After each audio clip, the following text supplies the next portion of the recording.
parents lived there, and I'm related to at least 3/4 of it.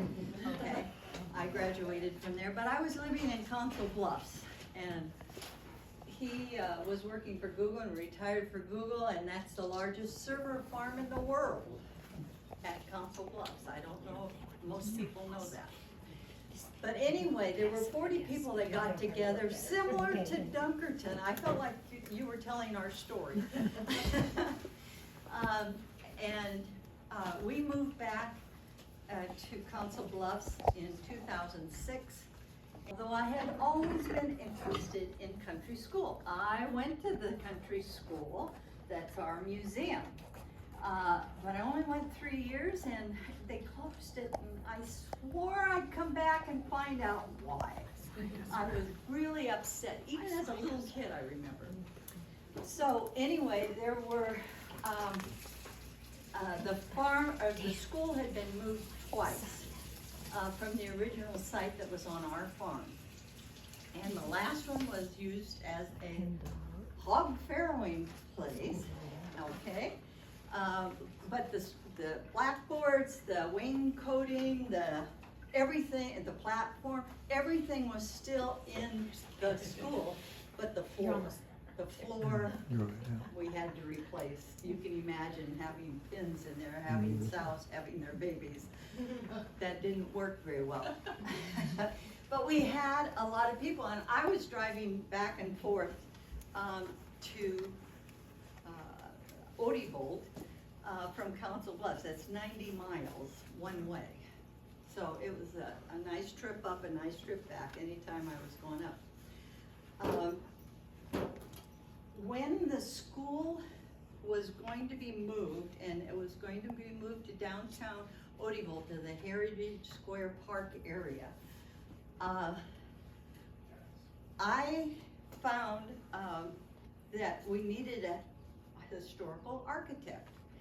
And I had a good friend who happened to be a church member of mine who volunteered to go up and see if it would be ready for moving. And she did. Her name was Maria. And it was a mess, but it was okay. But then she pointed out, she said, oh my gosh, you've got tin roof ridges that come down to fleur-de-lis. You've got fish scale on there. You've got places where the gingerbread was, and you've got Corbels. I mean, it was stunning. And she did a paint study and found out that it was a two-toned school. And I was on a quest then to find out how much Victorian influence. Was this a unique school, or was it just a standard school? Okay, and so I did a 3-year trek through Iowa, all 99 counties, and found the schools that were still standing and were museums, because once they get turned into houses, into farm buildings, into garages, you name it. And Bill Sherman did a beautiful job with his survey that told where all these schools went in 1998. Well, this was now 2011 through 2014. And so this book has all the pictures of the schools. And there were 215 that qualified for me, that I knew that they were original enough that I could find out whether it was Victorian or not, and that was my quest. But in the meantime, I kept saying, how in the world did these schools get started? You know, I couldn't understand, because nobody was telling me how the system of schools got started in Iowa. And so I did later on a video that you're going to see right now that's 20 minutes about how the story that can be heard all across Iowa. Now, Iowa first settled in 1830 after the Black Hawk Purchase, and there was a lot on the eastern part and the rivers, but 80% was tall grass prairie. And nobody, even the Indians, the buffalo, you name it, did not go into the tall grass prairie very deep because they got lost. This was, it's hard to imagine, but there's stories all over of how they got lost on horseback, or it was 6 to 8 feet tall or taller, and the roots went down at least 6 to 7 feet. So regular iron plows just didn't cut it, okay? So it got started along eastern Iowa. So now I'm always going to say eastern Iowa is always a little different on the settlement stories because of the rivers and the limestone cliffs on that side versus what the prairie was. There was an organized plan. Iowa finally got statehood. I'm going to cut it really tight to 1846. By 1858, they wrote a school plan that they wanted to do for the settlement of Iowa. They knew that if they didn't settle that 80%, they would lose that as part of the state, or it needed a plan of some kind. So you're going to see that, how the scouts came out and started, and it was the most organized thing. They did an Iowa survey. They had every square mile or section figured out, and this plan put a school in the center of wherever the acre was on the four corners there, a school. On farmland, there were 12,623 schools. Okay, so we're going to see, first I want you to see the video. Blue Space Creative in Denison is fantastic if you want any kind of signs or videos with help. They love history. The kids that work there are just amazing. The star is my Methodist minister at the time and a lawyer friend of mine, the two people. Okay.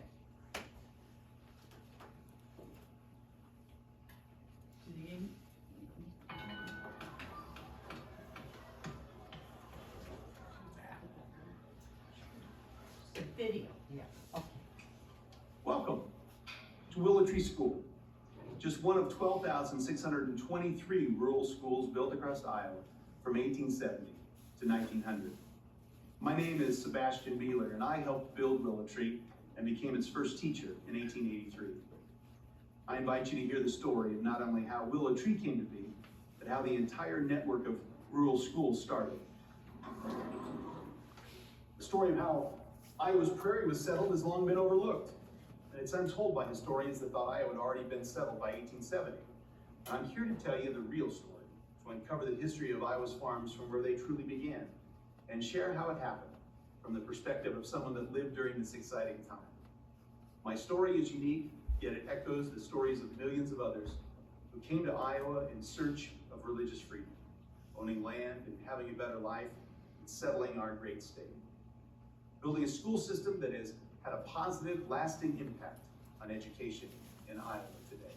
The nearly treeless, tall, blue-stem prairie grass was a natural barrier that slowed and prevented the settlement of over 3/4 of the state of Iowa. Even the Oregon Trail and the Gold Rush trails to California skirted Iowa to take the Missouri River route west.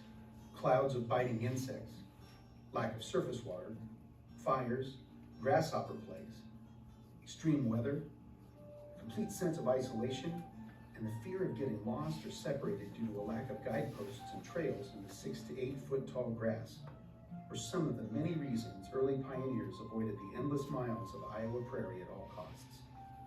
Because of these conditions, only 100,000 people were settled by the Mississippi River and its tributaries when Iowa became a state in 1846. Progressive Iowa leaders knew they needed a plan to attract experienced settlers to Iowa to to build farms on the rest of the expansive prairie. To settle the prairie, Iowa first needed control of the land, which was currently inhabited by Native American tribes. In a rather progressive decision, Iowa chose to pay the tribes 3 to 10 cents for every acre of land, rather than fighting for it. The condition of the sale was that the tribes would leave the state, and by 1853, Iowa's prairie was vacant and ready for settlement. I came to the United States from Germany with my family in 1855 at the age of 10. Germany had been in turmoil for years, embroiled in wars, economic collapses, and social and religious controversies, and my parents wanted a better life for their family. My parents heard of life in America from friends and family who had already immigrated, and soon made the decision to move to the other side of the world. After months on a crowded and confined ship, my family arrived in New York City and settled near friends in Lake County, Indiana. I was lucky to be able to attend a one-room school where I learned to speak and write English. In 1856, soon after my family's arrival in America, the Iowa legislation put its prairie settlement plan into motion, accepting a federal grant to pay the railroad in sections of land for every mile of track that they laid. Not only would the new railroad build a strong Iowa economy through the transport of people and products, it would fund the future school system, with 5% of the railroad and public land sales designated for building schools. Education was important to Iowa from the very beginning, as the state felt that educated Iowans would strengthen democracy. Horace Mann played a vital role in convincing legislators and the public that an educated rural populace was essential for a democracy to run. He specifically reminded politicians they needed educated voters to elect them. So in 1858, Iowa planned a unique, free public school system that would be accessible to all of Iowa's students by building a school within 2 miles of every home. With easements for roads around every square mile, easy school accessibility was purposefully designed to encourage consistent attendance of all children, which had been a huge problem at earlier public schools in other states. With the start of the Civil War in 1861, Iowa's settlement plan was delayed. My family and I were proud to be Americans and felt it was important for America to remain a whole country, one that was free for all people. Like thousands of other young American men, I enlisted in the Union Army at the age of 16, alongside my older brother, John. The conditions during the war were extreme. John died of pneumonia the following year, and I was injured from exposure and spent many months recovering in Army hospitals. Though I never fully recovered my health, I served the Army in Washington, D.C. until the end of the war in 1865, when I returned to Indiana. The end of the war meant Iowa's settlement plan was again moving forward. By 1869, the railroad finished laying 2,683 miles of track within and across Iowa, connecting Chicago to Council Bluffs and linking both cities to the Intercontinental Railroad. Ready to sell its accumulated prairie land, which consisted of 13% of Iowa, the railroads joined together and formed the Iowa Railroad Land Company, which created advertising booklets to help sell millions of acres to farmers beginning in 1870. At the same time, Iowa created the State Board of Immigration, which also developed a booklet called Iowa, the Home for Immigrants, that contained information about Iowa to assure immigrants that they were welcome and good land was available. Printed in 5 languages, this booklet enticed experienced farmers in Europe to bring families and communities to Iowa. Together with the railroads, this ignited the largest private land sale in U.S. history. In order for the settlement of Iowa to succeed, it was the hardest working and experienced settlers that were needed. The advertisements created by Iowa and the railroad companies did not paint a picture of easy living and easy money, which would only attract those who would be unsuccessful. Instead, they wrote of the hard work and determination that was required to succeed. As the railroad advertisement stated in a section entitled, "Shall I Go West?" If you have ordinary health, determination, self-reliance, energy, and ambition, yes. If you have a little money, it will help you start. If you are willing to work and determined to succeed, you can make your way without much money. But if you suppose you can come west and sit idly down and find the greenbacks rolling themselves in your pockets, you had better not come. If you are young and strong and have no profession or trade, come west and buy some land and some spot of earth you can call your own. Make a man of yourself. You can be a great deal more of a man and just as much of a gentleman seated on a reaper, driving 4 first-rate horses in a 320-acre wheat field, especially if you are a farmer's boy. Don't be guilty of the supreme folly of going off to the village or city in quest of some employment which you fancy is more genteel than farming. It is not there. And every town and city, east and west, is already overrun with such persons. But start a western farm, and if there is any good in you, it will manifest itself. And if you are good for nothing, it matters not where you are. Before uprooting whole families to move across the country or world to settle in Iowa, a scout was sent to survey the land. It was not uncommon for young men to leave their families to travel alone and find the best land. Once scouts found land they liked, they would write invitations for their family and friends to come. I myself left Indiana with my brother-in-law Valentine to scout the Iowa land after seeing advertisements about rich, cheap prairie that would be for sale starting in 1870. We traveled through many counties to find the richest farmland. And finally, in 1871, we selected an unsettled area in Sac County that would later become Richland Township and would eventually have a town called Odebolt. My oldest brother Jacob, Valentine, and I each bought 200 acres of land for $4 an acre with 5 years to pay. In July of 1871, I wrote an invitation to friends in Indiana to join us in Richland Township. There is still much land here at the same price as ours. It is railroad land, and if you want to buy, according to my idea, you can't do any better anywhere than here. It's as good as we saw anywhere, and you know we would buy no poor land.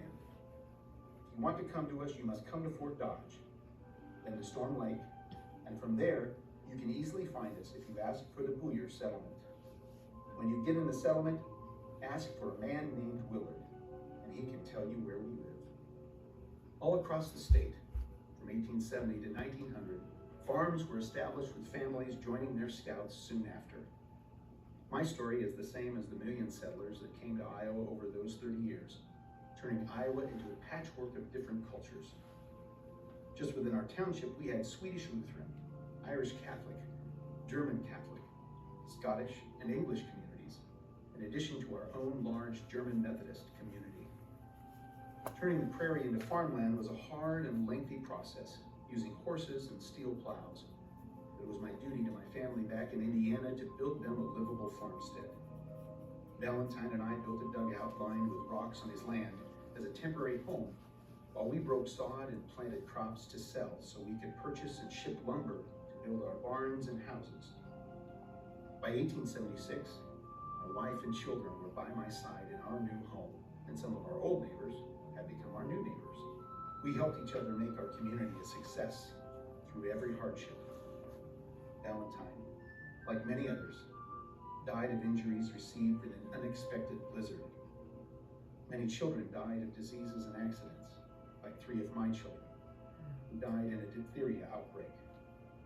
My sister died in childbirth, like so many women did.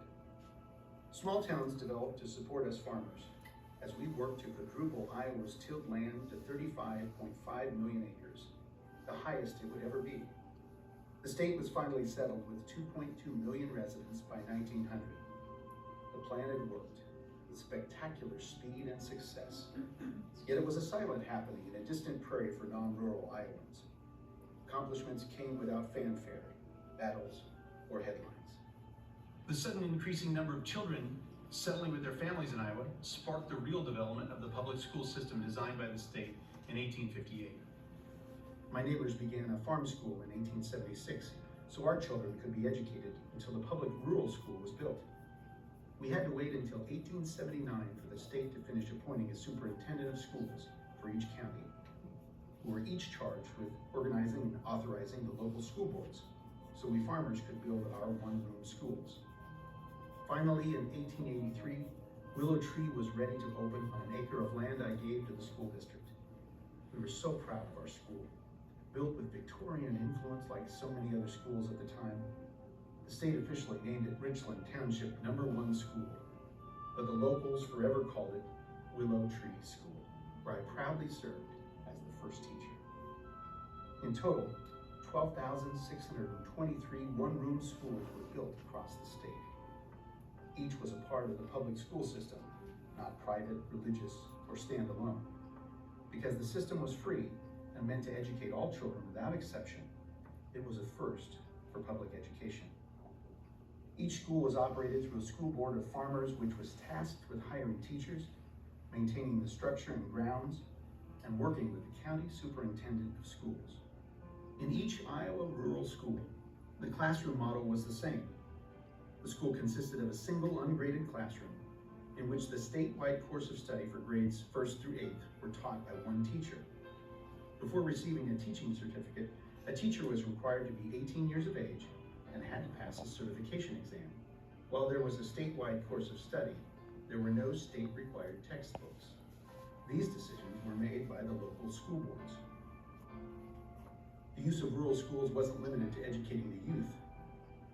They were also used as community social centers for annual 4th of July picnics, evening lyceums for adult social discourse and declamation, pie and ice cream socials, and classes for adults. Rural schools were physically located at the center of each school area, and by serving multiple purposes, they anchored rural settlements, becoming the center of our communities in a symbolic sense as well. It took hardworking settlers and our state's value of education to create Willow Tree School in the Iowa you live in today. Thank you for listening to my story. You have just heard about the early years of Mr. Beeler. He suffered a lifetime of his war injuries and finally died at the age of 54 in 1899.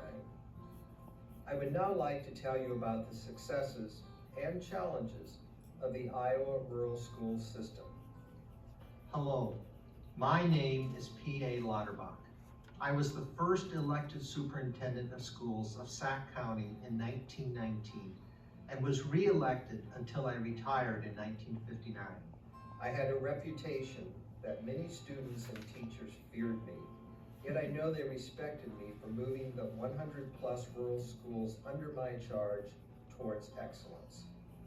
On my unannounced semester visits to each school, I would critique the classroom operation, listen to concerns, inspect the school structures, and audit required records for the continuity of each student's progress in completing the Iowa course of study. By the 1900s, the state wanted improved structures and modernized curriculum. Beginning in 1912, Iowa State Teachers College, now called UNI, implemented normal school training courses in every high school in Iowa to prepare rural teachers. By 1952, a 2-year college degree was required to teach, and by 1960, a 4-year degree was needed. Iowa rural schools were successful for many reasons. We taught our students citizenship and civics, and connected these concepts to social behavior. We also taught skills to ensure the learning that took place inside the classroom also related to life. Music was learned as a celebration of community, while mastering sewing also meant mastering persistence and patience. Our teaching methods are another reason for the success of our schools. For example, recitation was designed for an ungraded classroom. Students were grouped according to their competency in each subject area, whether beginning, intermediate, or advanced. Groups rotated every 10 to 15 minutes to a bench in the front of the classroom, where a teacher would question, test, and grade each student's work. The rest of the students had seat work assigned and were expected to remain quiet. However, all rural students remember eavesdropping and listening to other students. Students always had to explain how they solved a math problem before giving an answer. If you heard 8th grade math for 8 years, how could you not learn it? Students in our rural schools learn at their own pace, testing at each level before advancing, and passing an 8th grade exam before entering high school. This model for learning meant the education of the individual student was not hindered by the needs of another student's education. Gifted students were able to complete their education in fewer years, while struggling students were allowed the time they needed to understand their coursework. The school system across Iowa was arguably the best ever, and Iowa history offers plenty of evidence. After federal free rural mail delivery was established in 1896, a 14-year study by the U.S. Postal Service, using the number of mail reading materials and the number of registered voters, found Iowa to be the most literate state at 97.9%. In 1935, Iowa began the Iowa Every Pupil Tests, later known as the Iowa Basic Skills Test, at a time when the majority of Iowa students were still in rural schools. This test was used across the nation to track student academic progress, and Iowa's scores were in the top 3 states for the rest of the century. By 1960, when most rural schools closed, Iowa still had the highest literacy rate of 99.3%. While the success of Iowa's rural schools was quite evident, challenges to the rural school system existed from the very beginning. Many non-rural educators never valued or understood rural life. How could a one-room, one-teacher school with no electricity or plumbing be academically comparable to a modern town school? And even though the cost per rural student was always lower than that of a town student, some felt tax dollars were better spent on town schools. The dynamics of the families served by rural schools had changed to the point that by the mid-1900s, there were no longer enough children to fill a school every 4 square miles. The state always required a minimum of 10 students to stay open, and families had gotten smaller while farms had gotten larger. After World War II, roads and buses were greatly improved, so farm children could be reliably transported into town. Challengers of the rural school system finally convinced the public that larger town schools meant a better education, and farmers agreed that digging a well and installing indoor toilets in an 1800s built one-room school was too costly. By the 1950s, most farmhouses had electricity and indoor plumbing, so outhouses were no longer socially acceptable in school, even in rural areas. In 1953, the community school district was created by the state, placing rural schools within the boundary of a town district and giving local districts the authority to close rural schools. By 1966, there were no public rural schools operating in Iowa. Iowa rural schools and the way they came about had a lasting effect on our state, and they deserve to be remembered. Our state's story of changing prairie into farms and creating a great education system that anchored settlement in Iowa is truly unique. The schools educated and helped farm children have a better life and become good citizens. One-room schools continued to have an impact on education for generations after they closed. Thousands of teachers became mothers and grandmothers, instilling in their children and grandchildren the importance of an education and the need to be responsible citizens.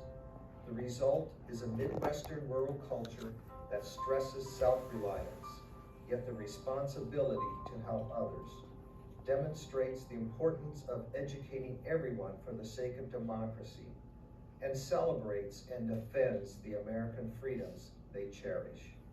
On the 2004 Iowa State Order, it says our state's foundation is education. And it was the one-room schools that were the building blocks of this foundation. Please enjoy stepping back in time to 1883 to experience a one-room school in Iowa.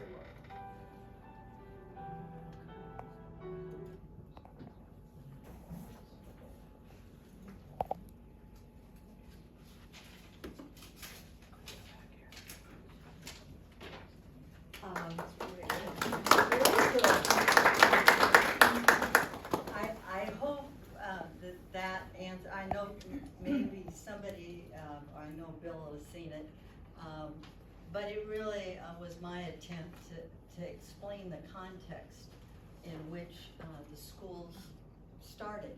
And it was an amazing situation. And if you want to later read your handout, you'll get more details on exactly how they did a survey first. I mean, these leaders were very visionary, and it was organized. You could count, I mean, 1 million people, 1 million farm settlers came to Iowa for the largest land sale in U.S. history, starting in 1870 to 1900.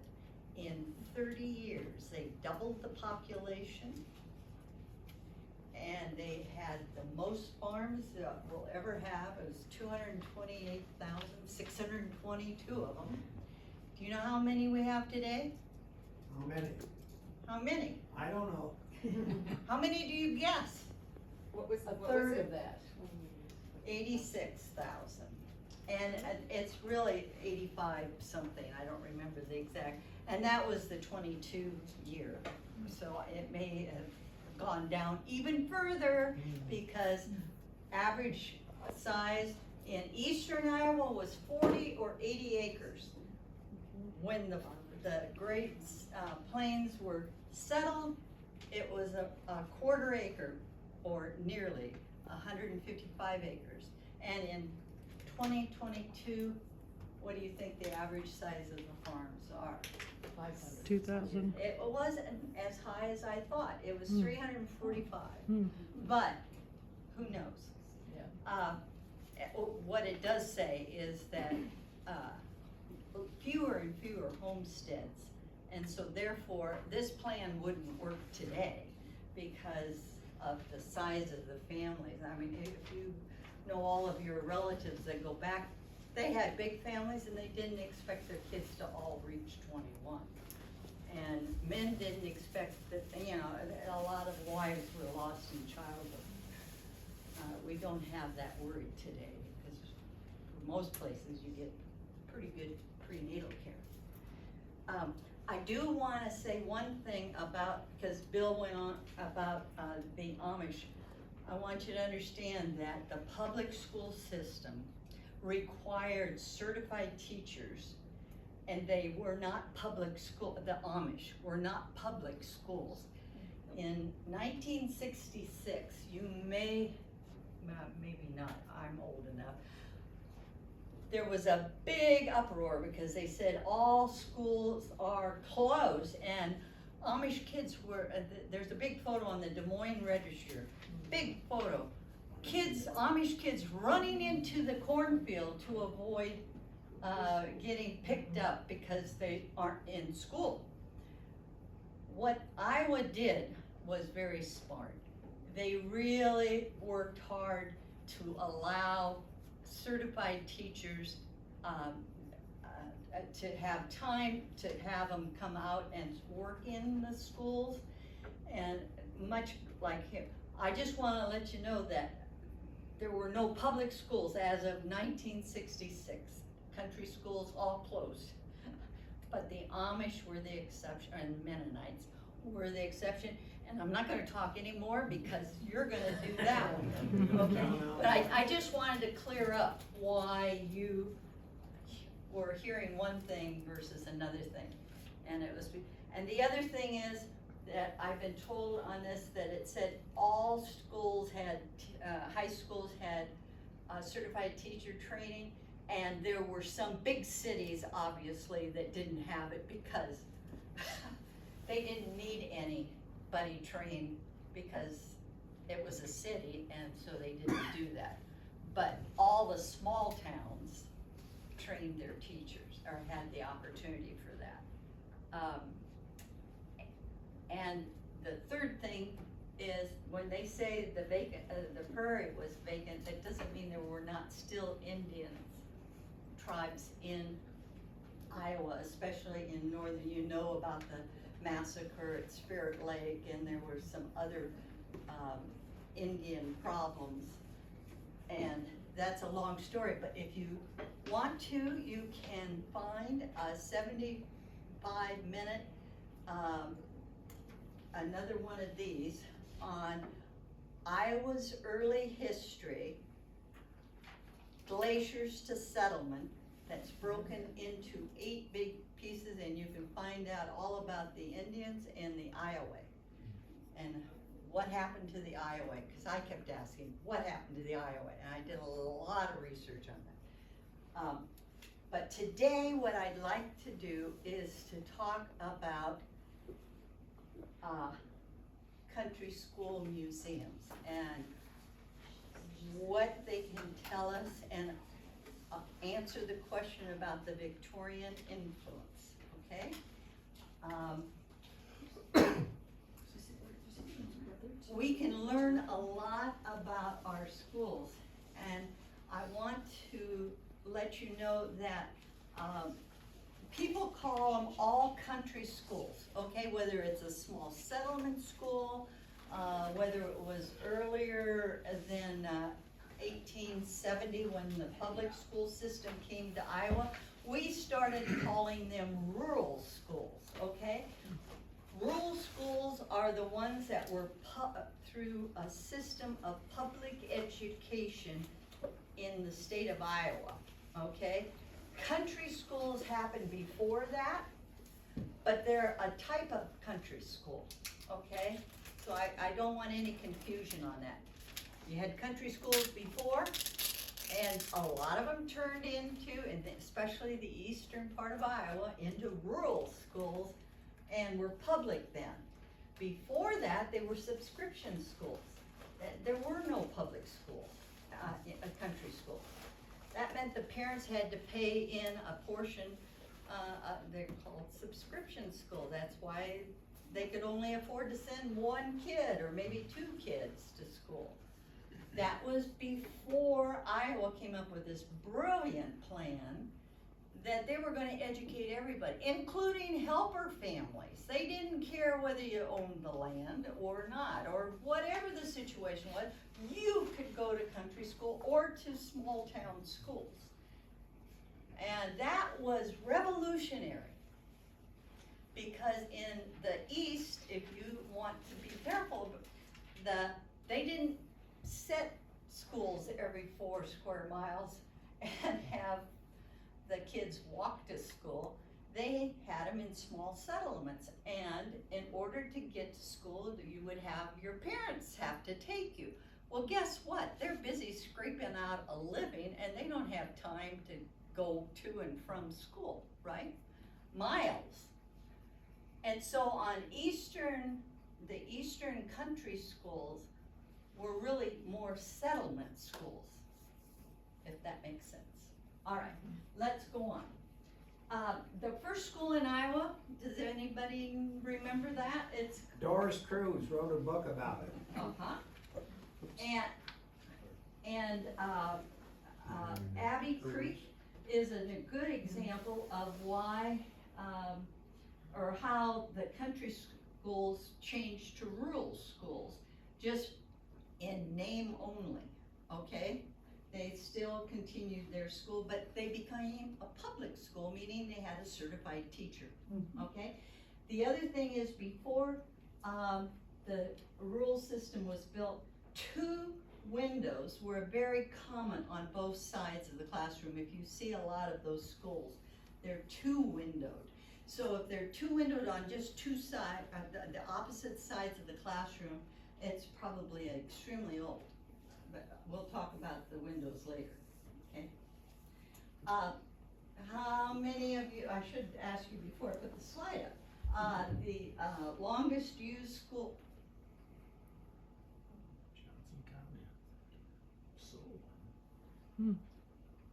Oh, I thought you were. Hold it, no. I thought you were talking. Okay. Hey, the cue was this. Yeah. You'll see in the eastern part, again, they would change and use them as country schools. They wouldn't build their own, okay? And guess what? They had a lot of limestone. They had some brick too. Out in most of Iowa, they're wood. Now, how did they get wood? Iowa's plan put railroads, over 10,000 miles of rail, okay? They also planned one other thing. They planned to have a road around every square section, okay? So it was all a plan before everybody arrived. Next one. These are old wood settlement schools that are in museums. And these are samples, but trust me, we had 12,623 schools, but these are some of the good examples. In other words, they're maintained and some of them are museums. A lot of schools closed, the year they closed the door, and that's what it looks like. Well, it's a mess usually because all kinds of things have happened in the meantime, but our school, we opted not to do 1 year. We did the transition as a museum.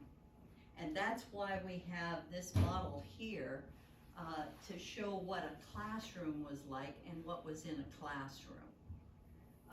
And if you want to, you can certainly take a look at that. We had originally done that when the hog farrowing building was moved to Odebolt, and everybody was screaming, "You can't put that building in the middle of the park." But we wanted to show them that it was going to turn into a school, and then it turned into a museum. We have several, I think 7 structures in our heritage park around. Okay, and these are small town schools that were used later for rural schools. These little schools could move around,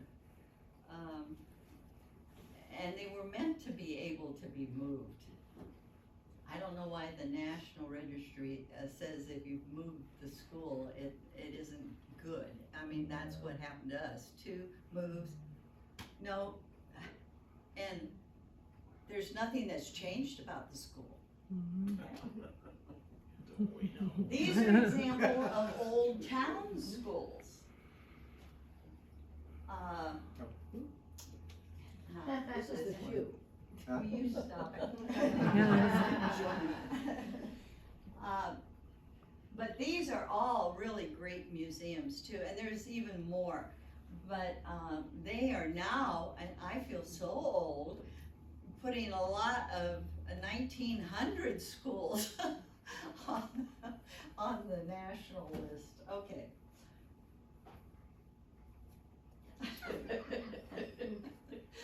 All right. Now, there are lots of private schools, and some of these were turned into museums, and these are some of the nice ones that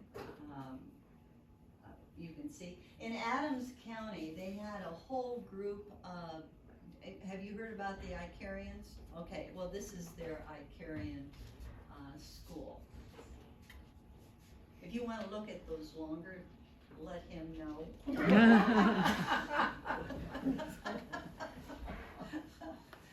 Okay, so I was very interested in what happened to the schools that were built between 1800 and 1870 to 1900, okay? I call those the first generation schools because that's where they drew out this plan and you're gonna put a school every 4 square miles, okay? What did they look like and did they have Victorian features? But I found in, this is a style where they have 4 windows, but they have the rooms on the inside like your, which one was that? Gresham. The which one? Bennington? Mhm. Yeah. But which number? Bennington 1. 1. I remember Bennington. It's all the numbers. It's like Richland. Okay. Anyhow, but a lot of the models had what I call a jutting entryway, okay? But they were either a square or a slight rectangle. Our school is 24 by 24. Your schools were bigger. I think, I forgot who I was talking to, but I think it was 30. I think Barclay is 24 by 24. Is it? Yeah. The other one would be like 30 by Yeah, but that's 24. the one you, okay, yeah. Yep. Okay, and you'll notice that, the classroom has at least 3 windows on opposite sides, okay? No basements, okay? And, outhouses, and there were 2 outhouses, a female and a male at every school, okay? And they also asked to plant 30 trees around those for shelter belts, just like they did for the homesteads. It was a strong suggestion, but they felt that it was important to have trees in Iowa. And now we have lots of trees, but we had yearly annual fires that wiped the trees out. So they didn't have trees, with the tall grass I'm talking. Okay.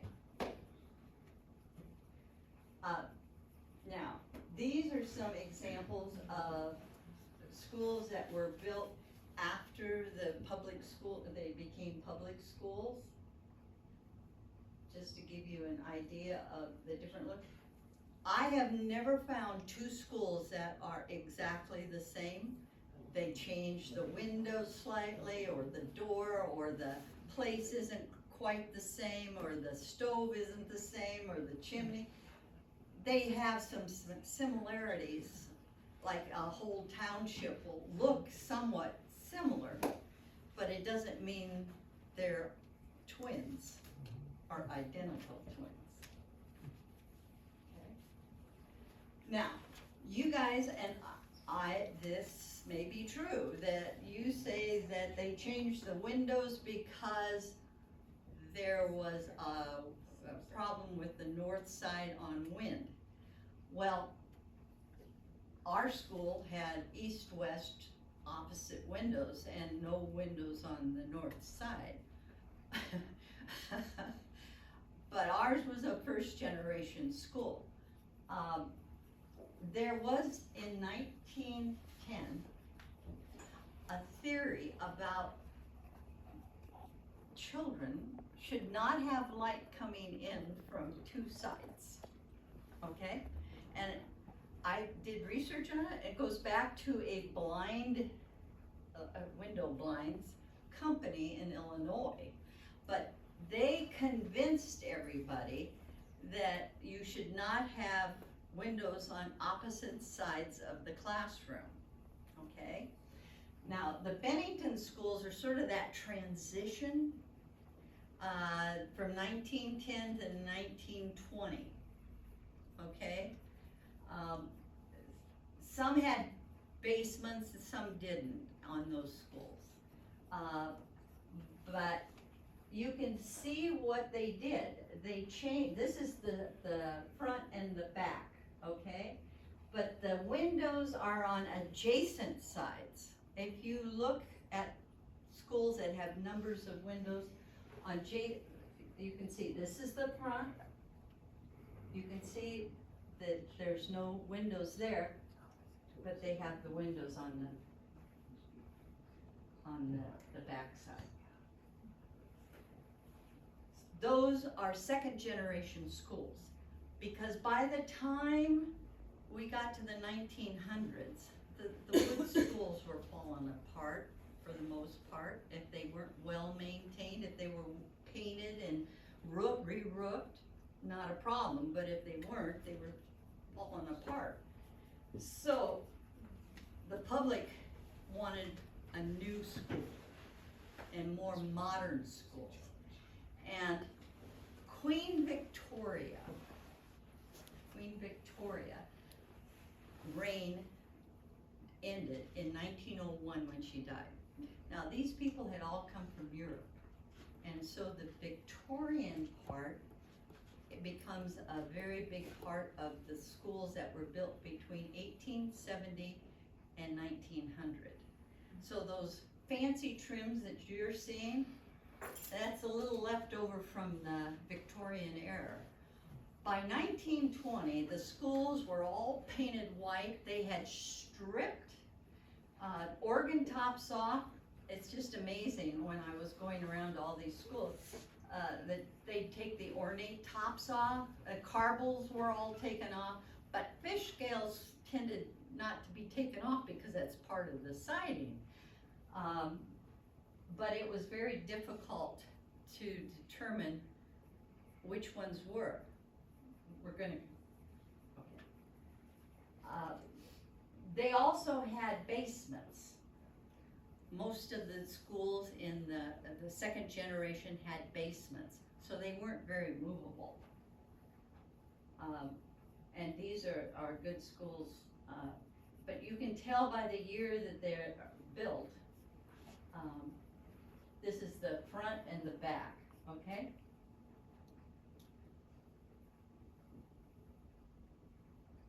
Next one? No, go back. I'm sorry. Okay, there were sort of two styles. There was the cottage style that had the windows on the adjoining side and were square. And then there were the bigger ones that were bungalows that had multiple windows, at least on one side. Okay. Now, once the small schools couldn't get 10 students together, they started consolidation. And especially in the east, there are some that had a classroom that had a wall between the two classrooms. So they had a more distinguished upper and lower elementary. But a lot of these schools were built because they didn't have enough kids for, that was the transition. They went to consolidated schools. And that happened especially in the east because it wasn't as much just flat, or not flat, rolling hills farmland. They'd have other things, lakes and trees and rocks and what. Okay. Now, there was one in Johnson County I don't want to forget about, but Clay County, and there's a book written, I forgot her name, Bill, do you remember? Oh, he's talking. Not in here. Anyhow, that is the only, there were lots of township schools, okay? And they basically were every 4 square section. That's where most of them were. But near Spencer, for some reason, had a whole township that agreed that they'd use the 16th section in the middle of their township to have one school. And they had one school. That was the one they built. And then they decided they would put a high school there. So they had, this was a rare exception. The rest of the schools, you took a test to get to high school and then you had to take a bus. Because by 1953, in the 50s, when most of the schools closed, you could take a bus. Now, I remember riding a bus. We were 5 miles out of town. I rode a bus an hour to get to school, and I rode an hour to get home, because it was the theory, first on, last off, because of insurance. Okay? The most kids they could get off the quickest. So the people that lived the furthest away got the longest route both ways. Yeah.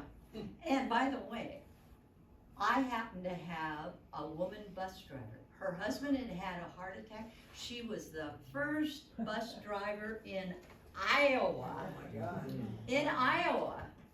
And she got a big award for it. But she worked the rest of her whole life as a bus driver. And I will have to say, she was a fantastic role model. Back in my day, it was not the thing until after World War II, when, in the 50s, that women started working. Anyhow, I just wanted to throw that in. Anyhow, this is Bill Sherman's survey of where all these schools have gone. And at that time, he said there were 188 museums. And unfortunately, the number really, really dropped. Sam, And the Sam. reason, pardon? if I could interrupt, Sure. it wasn't my survey, we got volunteers and Oh, I everything. understand, excuse me. He Don't- was the coordinator and contribute editor, anything. but I still think you're the one that drove the survey. And Even Bob though- Niemeyer got it printed Yeah. at the book print. Yeah, and it was fantastic, because that's where I started to try to find the schools, and then I went to senior centers and historical societies. She trying hit to- up a lot of bars too.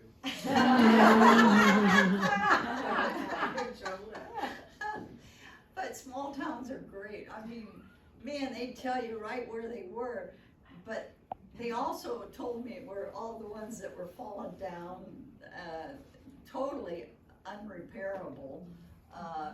That's not what I was trying to look for, but I did see several of those too.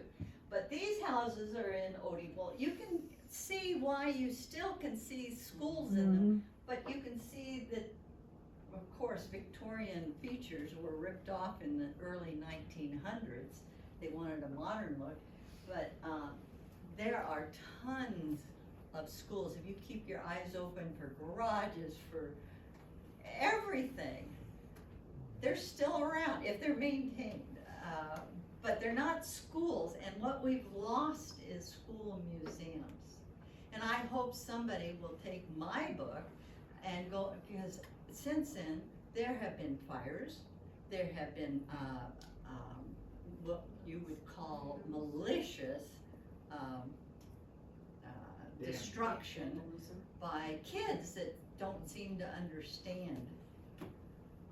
And the third thing is just being unmaintained. If you don't keep the roof, on our roof, we had three roofs on it.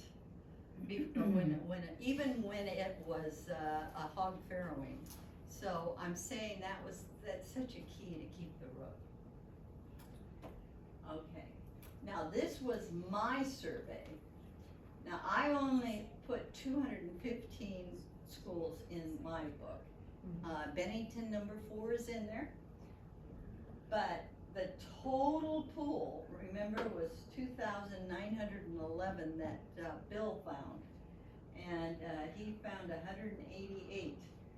And now in 11 to 13, and I went into 14, I had 149, okay, that were actually museum. And there are a lot fewer now, because I keep talking and seeing and see, and I have to give Bill the credit. He started school preservation back in 1998 because there was an anniversary, yes? We have to give the Iowa State Education Association credit. Okay, I wanted to do a book, I tributes to know. Iowa teachers. but, We didn't know if we could get it published. Iowa State University Press published. yeah, Then the last project, I want to do about a book about the history of country schools. yeah, And if we get it published, we'll donate one to every association in Iowa. yeah. So ISEA gets the credit. Okay, but he's pushed this very hard for preservation. He certainly helped get me on the road to knowing where to go and what to do. But most of them are, the 109 of them are first generation and 40 were a second generation.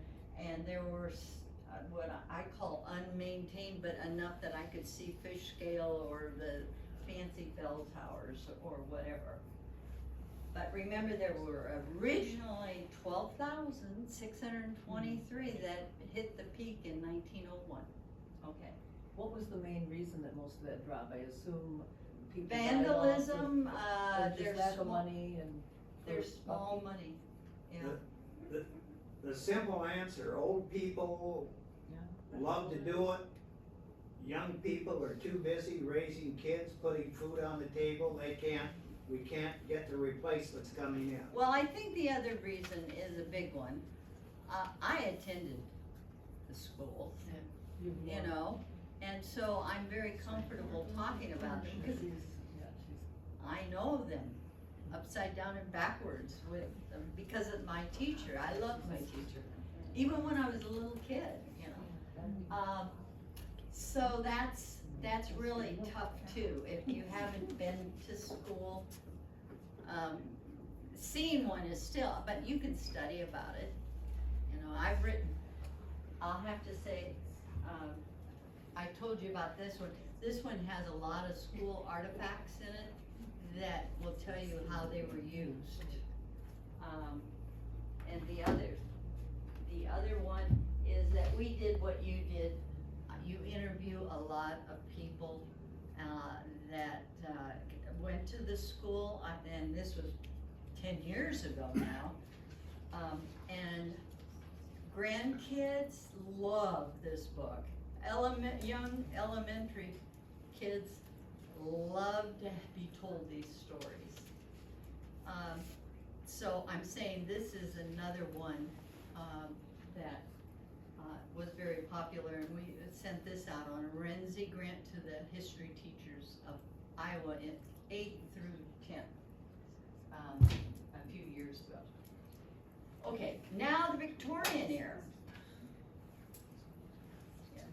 The Victorian era was because Queen Victoria really ruled the world at that point with the Navy for the crown. I mean, they were all over the world.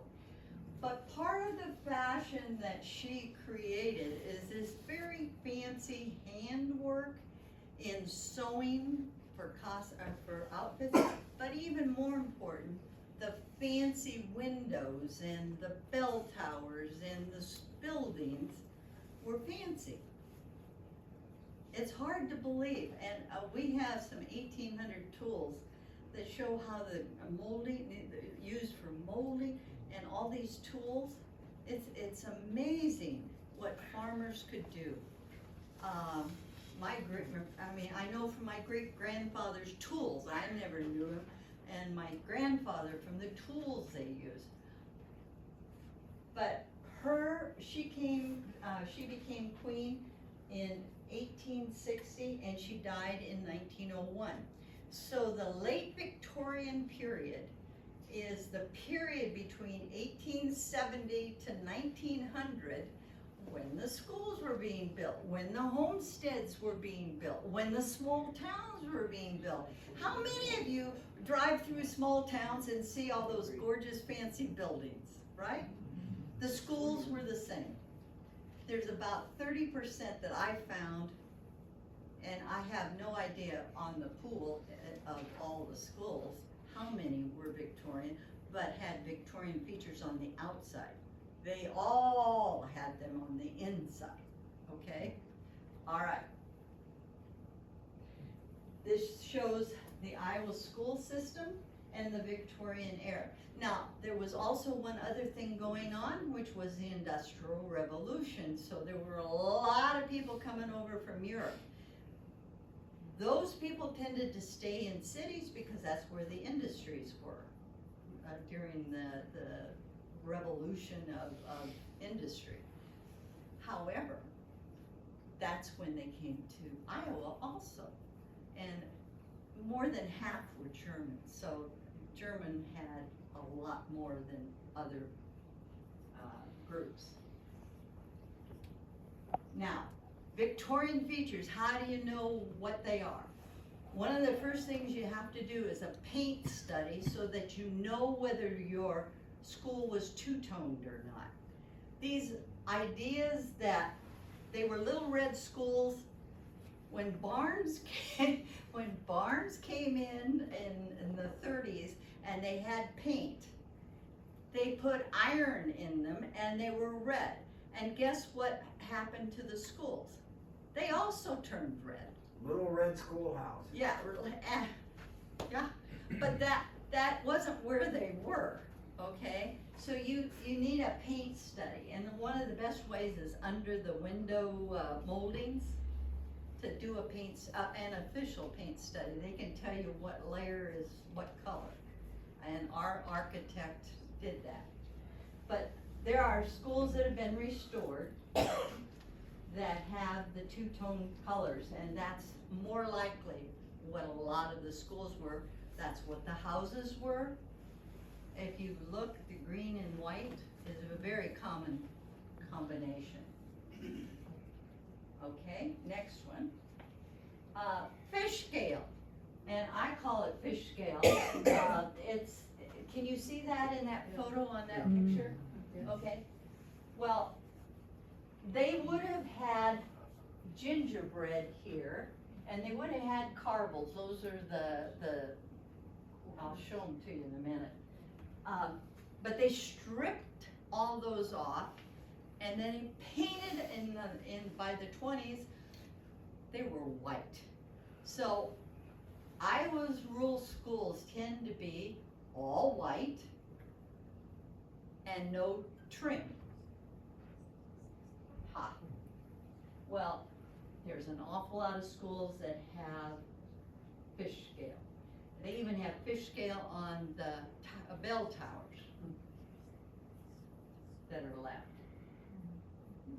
Now, yeah, okay, next one. This is gingerbread. This is gingerbread. They used to put it on the doors. If you're lucky enough, you have a door frame that has handmade gingerbread. And these are Corbels. Those are just for decoration. Sandra, are you close? We're running out of time. Are you close to the end? Oh, I'm sorry. No, yeah, I am. No, I'm you don't sorry, have to I be didn't- sorry, we're all learning. Okay, Corbels and long Italianate windows. The very long, extra long windows are a big sign it was Victorian. Okay? And roof ridges that go down to fleur-de-lis. That's a French flower. And balls, those are very common. Okay? And bell towers, that's a whole nother story. I mean, I didn't do research, but those fancy bell towers, if you were lucky enough to have one, they got destroyed for most of the first generation schools. I'm so happy that, Bennington had one, you know. Any of the schools that have those yet are very fortunate because they got destroyed. Okay, that's what I've already said. And this is just a summary. If you look for fish scale, gingerbread, Corbels, Italianate windows, the one thing I didn't mention is our first layer of shingles was arsenic green. Arsenic was used as termites. Yeah, but Preservative. they used to have that, and the workers would just dip these cedar shingles into arsenic green, and they used to have wallpaper, fuzzy wallpaper that had arsenic green, and that's why we got sick, or your relatives got sick, and they finally figured that out. So they quit using that, but if you've got green arsenic, you've got a first generation school, and we had them. Okay, roof ridges and decorative balls and the ornate bell towers. They're a big sign that you had. Now, inside the school, pump organs were very, they took the tops off those. Claw feet on globes, flag stand stools, paperweights, wrought iron stoves. You saw that ornate one. That's a Victorian coal burning. And window treatments, you'll see a lot of green and white. Jabots, let's go to one. These are all Victorian style. Every single school would have had some kind of history. And we had the iron desks. And this is an outfit for a teacher that was teaching that we fortunately still have. And you saw the candle holders. But anyhow, keep your eyes open for the Victorian part. Okay. And finally, the women would wear long pants. Guess what the girls had to wear? Dresses that were up to the neck, only the hands and could show. You could not show your ankles or any other part of your body once you became a woman. Okay? So that was a very strong social statement. Okay? And women, fancy handwork, what they do is fancy up their dresses by doing jabots or neck collars. You can see that they did.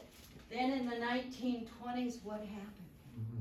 World War I, they come back, and the women all at once, they're having shorter skirts, they're showing their arms. Anyhow, this was a picture in Odebolt. Okay. And rural school. All right. Yeah, the summary is that they came, 1 million came, 1870 to 1900, built 12,623 schools, built 2,228 farms, and had the most land ever tilled. From then on, we've been tilling less land and having less farms, but bigger farms and smaller families.